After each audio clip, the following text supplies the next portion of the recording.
Hello everyone, this is Radon Benrity Sobo and makakasama ko si Jessa May Agpalo. So, aming tatalakayin ay tungkol sa legal basis of the teaching profession. Ang ibig sabihin nito ay mga patakaran o batas sa pangedukasyon. Ito ay mga patakaran na hindi lang sa pagtuturo, pati rin sa pagkukuha ng responsibilidad ng mga kapaguro pagdating sa edukasyon. Article 14 of the 1987 Philippine Constitution to fully appreciate the legal basis of professionalizing teaching in the Philippines. It is important to examine the constitutional basis of Philippine education. Article 14 of the 1987 Philippine Constitution provides the general framework for education in the country. It shows how the state recognizes the importance of education, science, and technology. Ang ibig sabihin ng Artikulo 14 ng Saligang Batas ng Pilipinas ay nakapokus sa edukasyon, agham at teknolohiya, sining, kultura at sports. Ito ang nagtatakda ng mga batas na estado na magbigay ng dekalidad na edukasyon, paunlarin ang wikang pambansa at suportahan ang kultura at palakasan.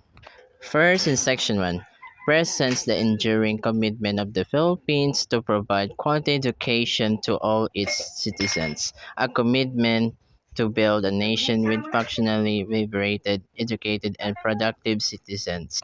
Section 2 discusses the commitment of the state to provide access to quality education for all levels from preschool to tertiary and elucidates the function of the state to develop an education system that focuses on formal education, non-formal education, alternative learning system, and indigenous learning system. In Section 3, provides a framework for enduring values, knowledge, and skills that need to be emphasized in all the contents of the curriculum. Section 4 provides guidelines in the establishment and management of educational institutions in the country, and it emphasizes that all the educational institutions other than those established by religious groups and mission boards should be owned solely by the citizens of the Philippines. In Section 5, reiterates the need to consider regional and sectoral needs and conditions in the planning and developing of educational policies or the development of educational policies. Ibig sabihin to sa edukasyon, section 1 to 5, ito ay mga batas na dapat i-apply. Edukasyon, Section 1 to 5. Edukasyon para sa lahat. Obligasyon ng Estado na pangalagaan at itaguyod ang karapatan ng lahat ng mamamayan sa dekalidad na edukasyon sa lahat ng antas at gawin itong naa-access ng lahat. Sa sistema ng paaralan, dapat magtatag ang pamahalaan ng libre pampublikong edukasyon sa elementarya at mataas na paaralan. Sa kurikulum, ang pag-aaral ng Constitution, pagmamahal sa bayan or patriotism at pagpapahalaga sa mga karapatang pangtao ay kailangan isama sa lahat ng kurso. Edukasyong formal at di formal.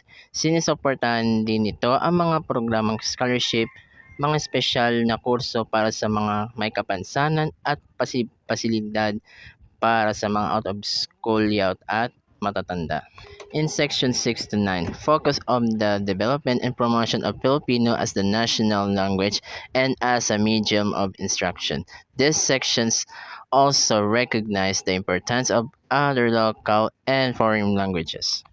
Andito naman tayo sa Wika Section 6 to 9. Wikang pambansa. Ang wikang pambansa ng Pilipinas ay Filipino habang ito ay patuloy na nilililang dapat itong payabungin at pagyamanin gamit ang iba pang umiiral na mga wika sa Pilipinas.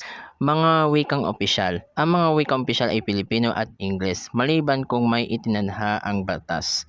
Wika ng pagtuturo. Dapat itaguyod ng pamahalaan ang paggamit ng Filipino bilang medium na opisyal na komunikasyon at wika ng pagtuturo sa sistemang pang-edukasyon. Let's go to next section 10 to 13. Focus on the importance and promotion of science and technology in the Philippines. It reiterates the importance of developing a culture of science and innovation among the Filipino people. Sabi dito sa section 10 to 13, tulong sa inobasyon, kinikilala ng Estado ang hadham at teknolohiya bilang mahalagang bahagi ng pag-unlad at nasyonalismo.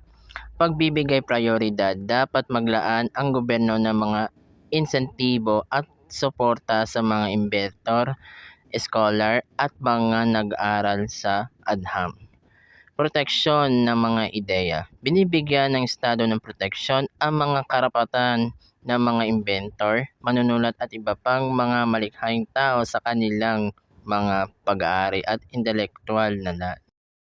Let's move on section 14 to 18. Discuss the development and promotion of Filipino culture, which includes various cultural practices, traditions, beliefs, and indigenous knowledge of the different cultural groups and regions in the country.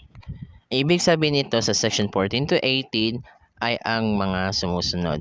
Ang kulturang pambansa, dapat pangalagaan ng Estado ang pagpapanatili, pagpapayaman at dinamikong ebolusyon ng kultura ng Pilipinas at ang papangalaga ang lahat ng makasaysayan at artistikong kayamanan ng bansa ay may tuturing na mga kultural ng kayamanan at nasa proteksyon ng Estado. And now in section 19, provides the framework for promoting and developing sports program for the well-being of the Filipino people. Dito naman tayo sa sports or section 19, palakasan. Dapat itaguyod ng Estado ang edukasyong pisikal at hikayin ang mga program sa sports, liga at amateur sports, pati na rin ang mga pagsasanay para sa mga internasyonal na kompetisyon.